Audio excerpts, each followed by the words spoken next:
agraciado com as coisas de Deus, tá bom?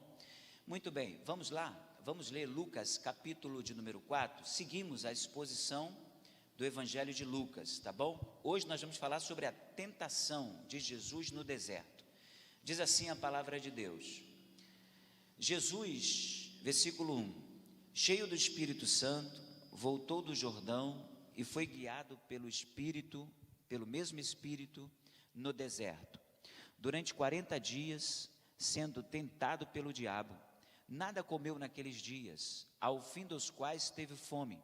Então o diabo disse a Jesus: se você é o Filho de Deus, mande que esta pedra se transforme em pão. Mas Jesus lhe respondeu: está escrito, o ser humano não viverá só de pão.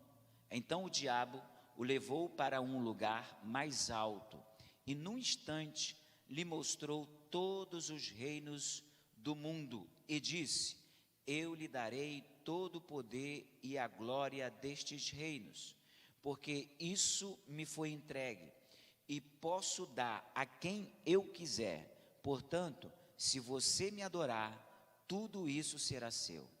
Mas Jesus respondeu: está escrito, adore o Senhor seu Deus e preste culto somente a Ele.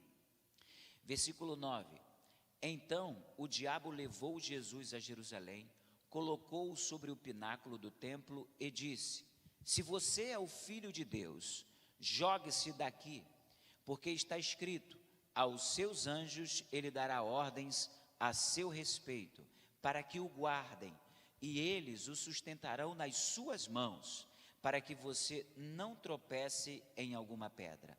Jesus respondeu ao diabo: também foi dito, não ponha à prova o Senhor seu Deus.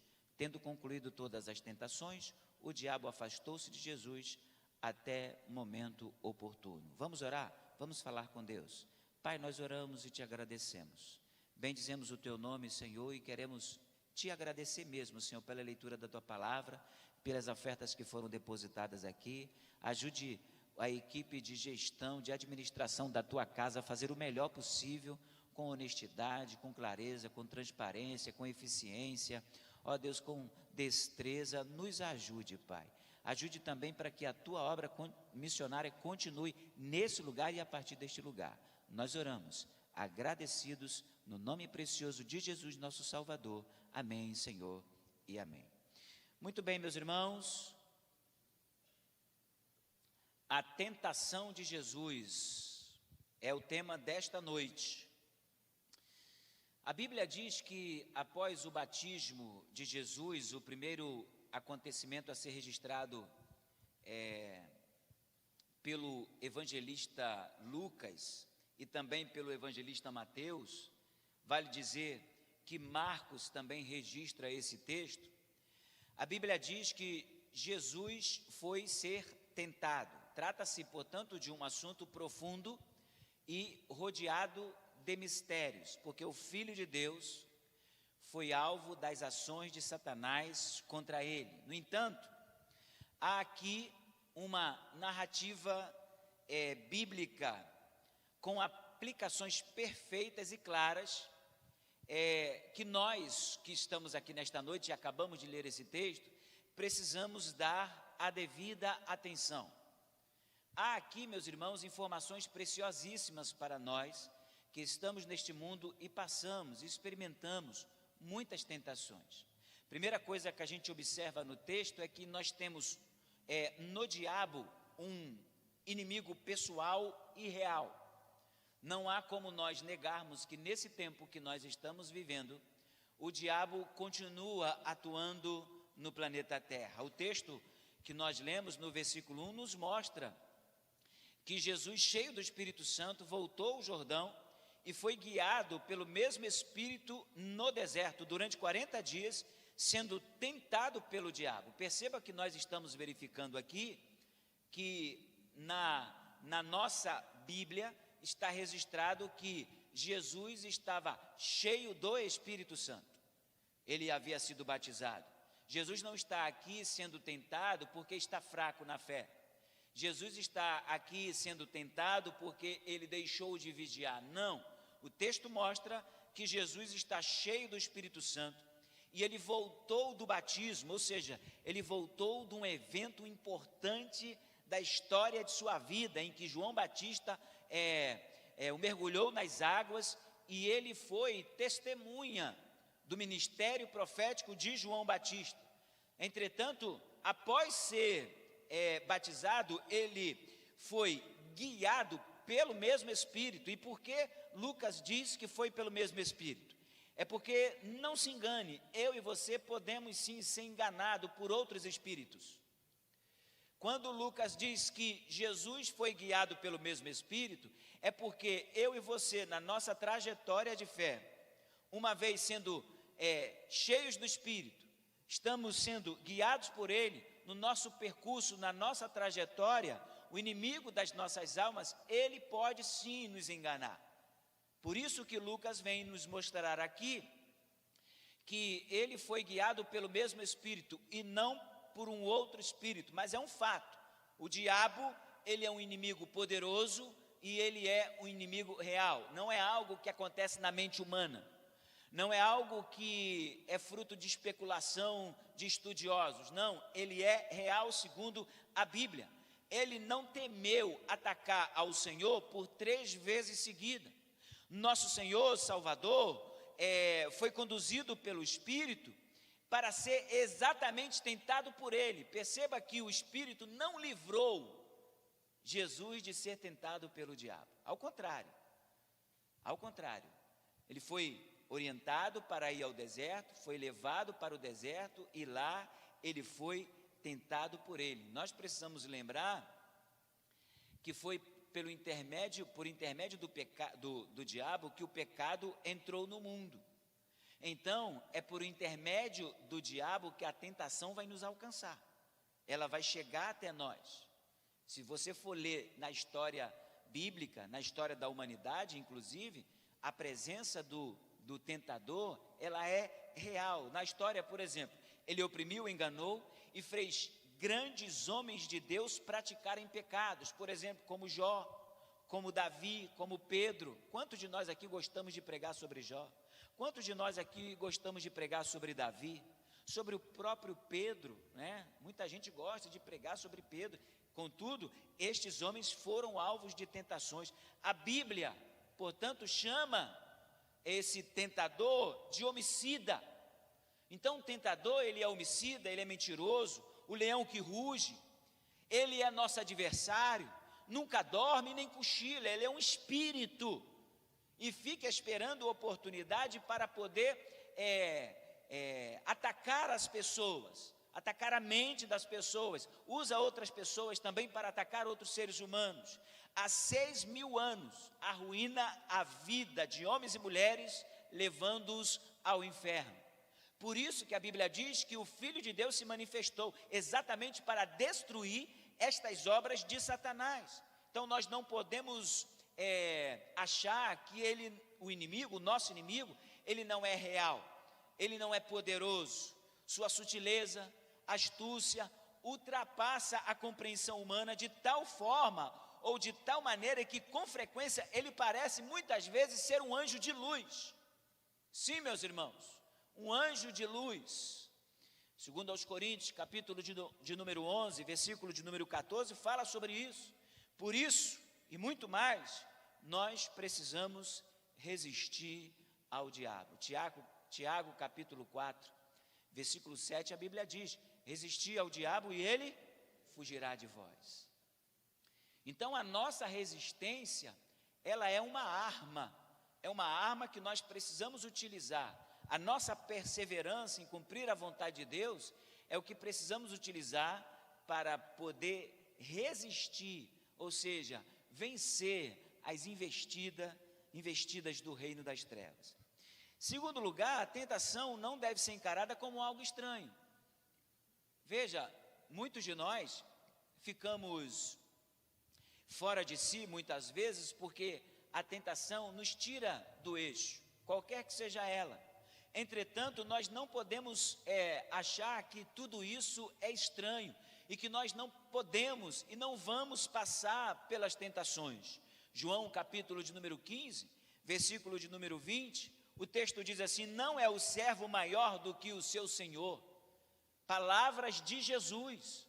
Ou seja, se Jesus foi tentado, se Satanás atacou a Cristo, então, sem dúvida alguma, ele atacará aos crentes. Por isso que é preciso ter preparo. Nós não podemos achar, meus irmãos, que tudo o que acontece conosco é apenas fruto da responsabilidade humana ou de defeitos de caráter. É verdade, muita coisa é, mas nós não podemos deixar de lembrar que a nossa luta não é contra a carne e não é contra o sangue. Quais são as armas? Como que nós podemos vencer? Primeiro, a oração é uma arma eficaz. A oração é uma arma eficaz. A razão da vitória de Jesus estava exatamente na sua intimidade com o Pai. O que leva as pessoas à derrota não é a presença do inimigo na sua vida, mas exatamente a ausência de Deus. Jesus transformou o deserto da tentação num jardim de oração. Quando oramos, prevalecemos. Então nós não podemos deixar de lembrar que a oração é uma aliada, é uma arma importante da nossa luta no reino das trevas. A oração tira de nós a arrogância. Falei aqui sobre oração no culto da manhã, quando nós estávamos batizando os nossos irmãos. A oração tira a nossa arrogância. A oração mostra a nossa fragilidade. A oração mostra a nossa dependência. Sim, meus irmãos, eu oro porque eu sou fraco. Você ora e deve orar porque você não é forte. Porque exatamente é a oração que nos faz continuar de pé. Você não pode viver apenas da oração coletiva, dessa que praticamos aqui. Essa oração que praticamos, ela é boa, é maravilhosa. Nós intercedemos aqui com o pastor Gilson, nós oramos aqui com a nossa irmã Sabrina, né, na condução do culto. Nós oramos, é importante. Alguns irmãos estiveram orando aqui, intercedendo até por pedidos que não estavam na pauta, mas de repente você foi lembrado ou por Deus ou por você mesmo e você orou. Só que a oração do templo, na verdade, irmãos, ela é um reflexo do tipo de oração que nós temos durante a semana. Você pode verificar, uma pessoa que ora no templo com fervor é aquele irmão, é aquela irmã que durante a semana tem uma prática de oração, porque ele tem intimidade com Deus, ele transforma o deserto dessa vida, porque essa vida está difícil, né, minha gente? Está difícil. Alguém já vai dizer que depois que ficou ruim nunca mais melhorou, não é verdade? A vida está difícil, nosso país está conturbado, estamos vivendo uma polarização política que está alcançando todas as esferas da sociedade. As famílias estão polarizadas, irmãos não gostam mais de irmãos, pais brigando com filhos, filhos brigando com pais, né? Temos também a polarização na igreja.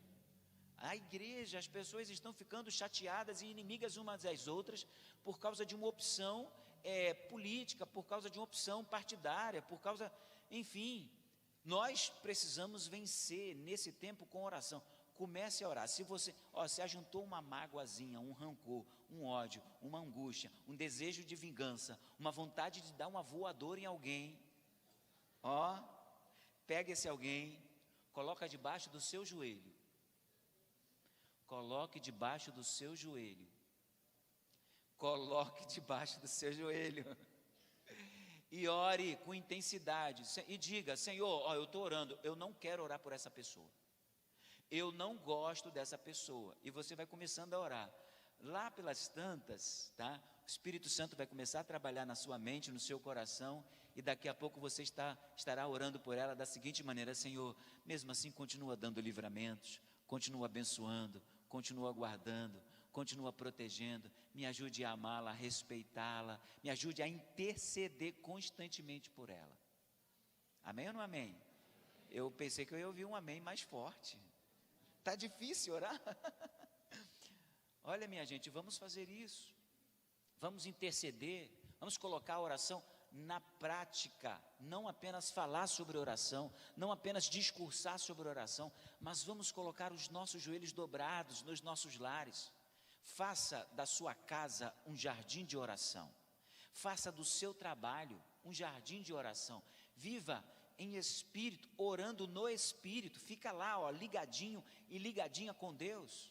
Oração, nós precisamos prevalecer e só prevaleceremos se for com a oração. Segunda coisa é o jejum. O texto está mostrando aqui para nós que Jesus estava no deserto, foi levado pelo Senhor, e o versículo 2 diz que durante 40 dias, sendo tentado pelo diabo, nada comeu naqueles dias, ao fim dos quais teve fome. Então o diabo disse: se você é filho de Deus, começou a tentação. E começou a tentação não no momento da prosperidade, no momento do bem-estar de Jesus. Não foi no momento em que ele estava bem. Porque eu e você dizemos assim, né? Poxa, esse problema, de novo, mais um, eu já estou enfrentando uma dificuldade e mais um problema para eu enfrentar. Ora, como é que a gente enfrenta isso? Orando em primeiro lugar. Segundo, jejuando. Por que não jejuar? Quem foi que nos ensinou que jejum não é importante? Jejum é uma disciplina espiritual necessária. Em todo o tempo da igreja, a igreja praticou o jejum. Jesus iniciou seu ministério com 40 dias de jejum. 40 dias de jejum. O número 40 é o número da provação. Veja, 40 dias durou o dilúvio, o jejum de Moisés no Monte Sinai também, na caminhada de Elias até o Monte Horebe, 40 anos Israel permaneceu no deserto. Quem jejua tem saudade de Deus e nele se deleita. Foi exatamente o que aconteceu aqui com Jesus. Quem tem saudade de Deus passa a depender dele. O jejum revela a nossa real e total dependência de Deus, meus irmãos. O jejum não é passar fome, é jejum com oração. É ligadinho com Deus, num culto como esse, num culto da manhã, num domingo de manhã, né? A gente não tem que fazer isso um legalismo, né? Todo domingo em jejum, todo domingo em jejum. Não é isso que eu estou falando. Não é legalismo, tá ok? Não é estabelecer uma prática para que a nossa vida dê certo, não. É estabelecer uma disciplina para que a gente possa se sentir mais próximo de Deus. Se há algo que eu e você precisamos nesta vida, é nos aproximar do Senhor, meus irmãos. Buscai ao Senhor enquanto se pode achar, invocai-o enquanto está perto. Deus está perto da sua igreja nesta noite. Você pode senti-lo neste lugar? Ô irmãos, Ele está conosco. Ele está conosco. Então vamos invocá-lo, invocar, chamar para perto. O texto diz: clama a mim e responder-te-ei. Anunciar-te-ei coisas grandes e firmes que não sabes. Então por que não clamar? Por que não gritar por Deus? Por que gritar por outras coisas? Por que clamar por outras coisas? O jejum tira nossos olhos das coisas e nos faz concentrar em Deus. Jejum, na verdade, é fome de Deus. Toda vez que eu estou em jejum, eu percebo o quanto eu sou carente de Deus. A comida é importante para a nossa vida, meus irmãos.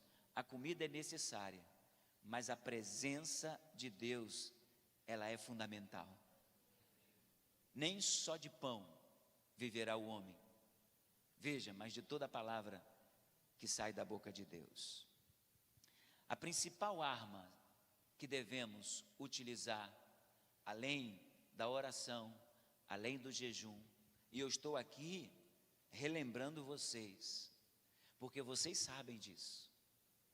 Mas a principal arma que nós devemos utilizar contra o inimigo da igreja, porque ele não é inimigo de Deus, tá, irmãos? Ele é inimigo da igreja. Deus não tem inimigos, Deus não tem oponente. Ninguém consegue se levantar contra o nosso Deus. Não há governos que podem derrotar o nosso Deus. Ninguém é páreo contra ele. A gente é que sofre aqui as angústias. Deus não sofre o que nós sofremos. E nós precisamos lembrar disso. O nosso Deus é todo poderoso. Mas se há algo que eu e você precisamos voltar a usar, é as Escrituras, a Bíblia. Por 3 vezes, o grande adversário de nossas vidas apresentou tentações diante do Senhor. Por 3 vezes, o oferecimento diabólico foi repelido. Por 3 vezes, Jesus foi enfático, poderoso contra ele, sempre utilizando a expressão, está escrito, está escrito, está escrito. Muitos de nós não podemos dizer, não podemos utilizar essa expressão nos dias da tentação, nos dias da afronta, nos dias da dificuldade, no dia em que o mundo e a carne e o diabo se opõem contra nós. Nós precisamos ter na ponta da língua a expressão está escrito. Agora, para nós dizermos está escrito, nós precisamos ter acesso à Escritura. Precisamos acessar a palavra de Deus. Por quê? Porque a palavra de Deus é a espada do Espírito. Ser cheio do Espírito Santo é uma bênção, amém ou não amém? É uma bênção. Eu, quando converso com alguém que é cheio do Espírito Santo, a pessoa me alegra. Até paz a pessoa me transmite. Você já conversou com alguém assim? Irmãos, eu já cheguei aqui na igreja, alguns irmãos, de maneira informal, e sabe que tem dias que a gente não está tão bem como gostaria de estar. E eu já cheguei aqui na igreja bem baleado, bem cansado por alguma coisa, chateado por outra. Aí de repente eu encontro alguém aqui na igreja, essa pessoa me cumprimenta, me abraça, conversa comigo de alguma forma. E irmãos, é notório quando a pessoa é cheia do Espírito Santo. É notório, a gente sente que Deus está trabalhando, não só na vida da pessoa, mas na nossa vida a partir daquele momento. A palavra de Deus é a espada do Espírito.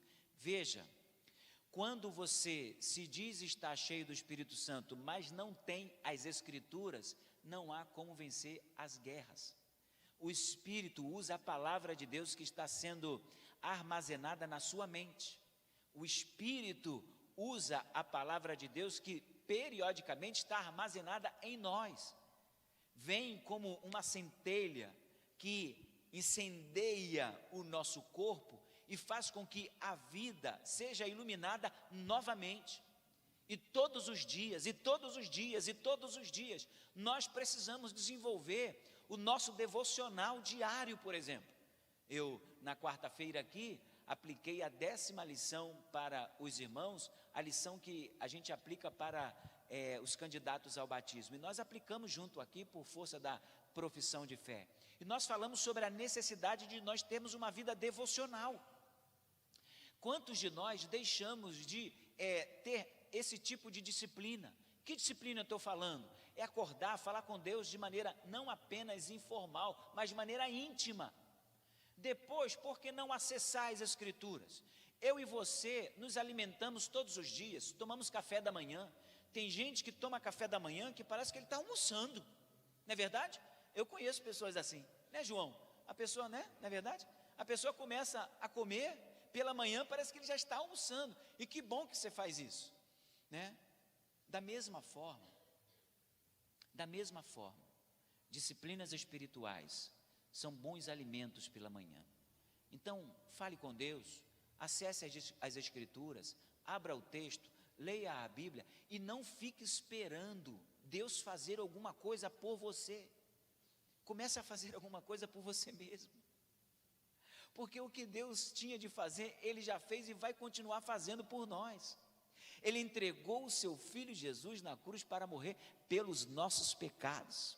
Estamos aqui nesta noite para lembrar disso, até o dia em que Ele vai voltar para nos buscar e para sempre nós estaremos com Ele nas mansões celestiais, meus irmãos.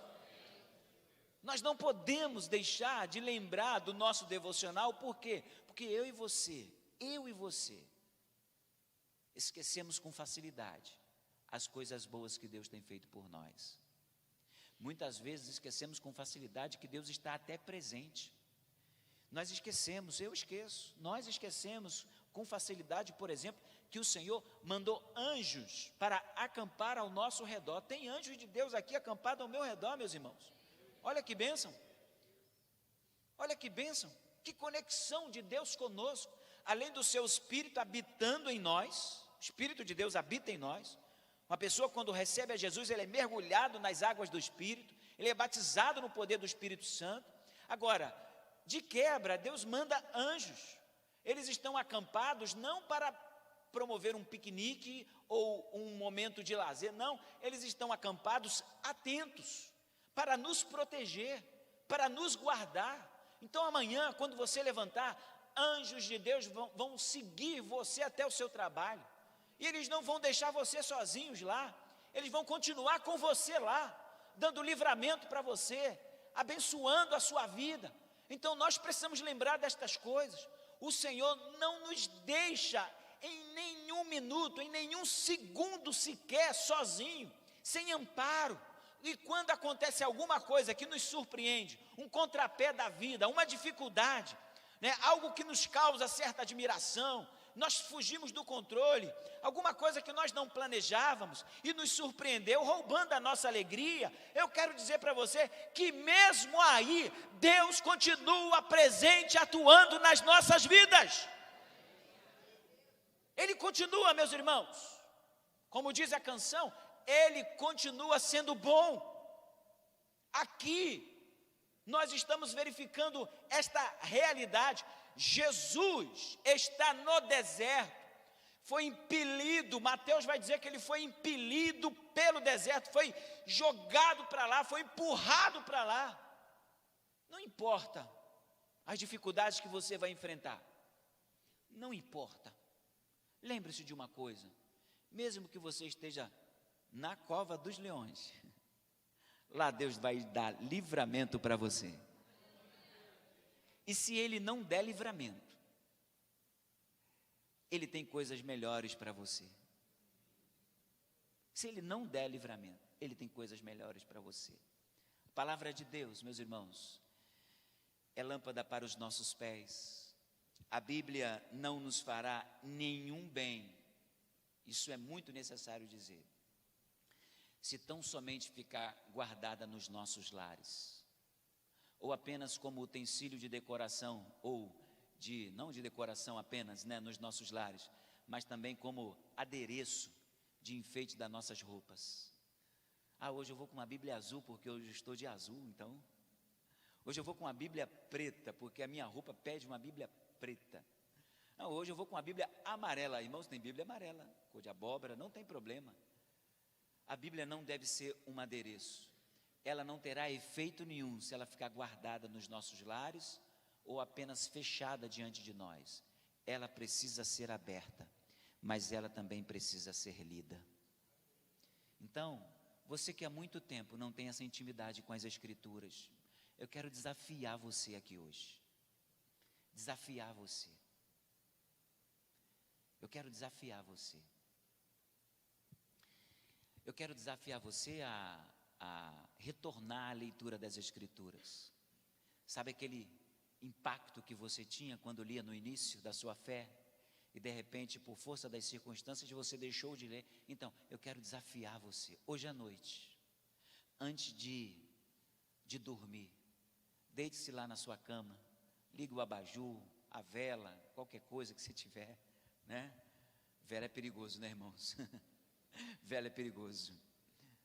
Mas ligue a luz, Não leia no celular se você não puder, porque aquela luzinha do celular danifica muito a nossa visão. Mas abra o texto, leia as Escrituras e volte a ouvir Deus falar com você de maneira diferente. Volte a ouvir Deus ministrar ao seu coração, porque a Bíblia não nos fará nenhum bem se tão somente ficar guardada em nossos lares. Eu quero terminar dizendo que nós devemos aprender com toda essa história da tentação de Jesus, aqui do Evangelho de Lucas, o quanto nosso Salvador simpatiza conosco. Hebreus capítulo de número 18, capítulo 2, versículo 18 diz: pois naquilo que ele mesmo sofreu, tendo sido tentado, é poderoso para socorrer os que são tentados. Veja, eu quero ler de novo. Hebreus, capítulo 2, versículo 18. Vá com esse versículo para casa, medite sobre ele, lembre-se dele. O texto diz: pois naquilo que ele mesmo sofreu, tendo sido tentado, e aí está falando sobre Jesus, é poderoso para socorrer os que são tentados. Qual é a boa notícia de hoje aqui? É que Deus é poderoso para dar livramento ao seu povo que está sendo alvo das tentações deste mundo. Vá para casa nesta noite lembrando disso. O tentador não vai me vencer, porque maior é o que está conosco do que aquele que está no mundo. Amém, meus irmãos? Glória a Deus. Vamos orar ao nosso Deus enquanto os músicos se aproximam, e vamos também pedir aos diáconos que já estejam entre nós.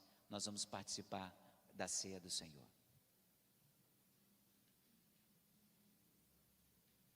Vamos ter um tempo de oração.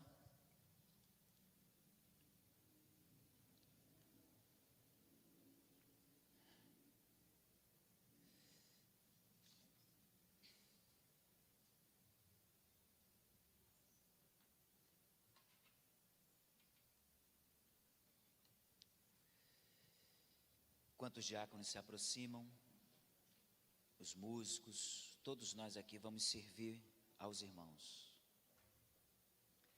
Momento da ceia do Senhor. Vamos orar ao nosso Deus. Pai, nós oramos. Oramos, Pai, por esse tempo.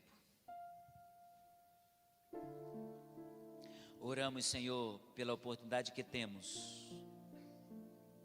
Oramos pela oportunidade que temos de participar da ceia do Senhor. Oramos pela oportunidade que temos de estarmos aqui neste lugar de adoração. Ah, Senhor, que bênção, Pai, que bênção. Nós queremos louvar o Senhor e entregar as nossas vidas nas Tuas mãos mais uma vez. Acabamos de ler em Lucas capítulo 4 sobre a tentação de Jesus no deserto. Oh Deus, nós experimentamos tantas tentações no dia a dia, mas nós queremos te pedir, Senhor, tenha misericórdia de nós. Ajude-nos a permanecer na Tua presença. E obrigado, porque nesta noite nós estamos aqui com o perdão dos nossos pecados. Nós estamos indo até o Senhor. Obrigado, Senhor, porque sabemos que o Senhor que sofreu as mesmas coisas que nós sofremos, e muito mais, é poderoso para nos socorrer nos dias das nossas tentações. Então, Senhor, que nesta noite, esse ato de ceia, esse momento em que nós estamos aqui, seja um momento prazeroso na Tua presença. Oh, Senhor, seja conosco. Nós te pedimos nesta oportunidade, no nome precioso de Jesus Cristo, nosso Salvador. Amém, Senhor.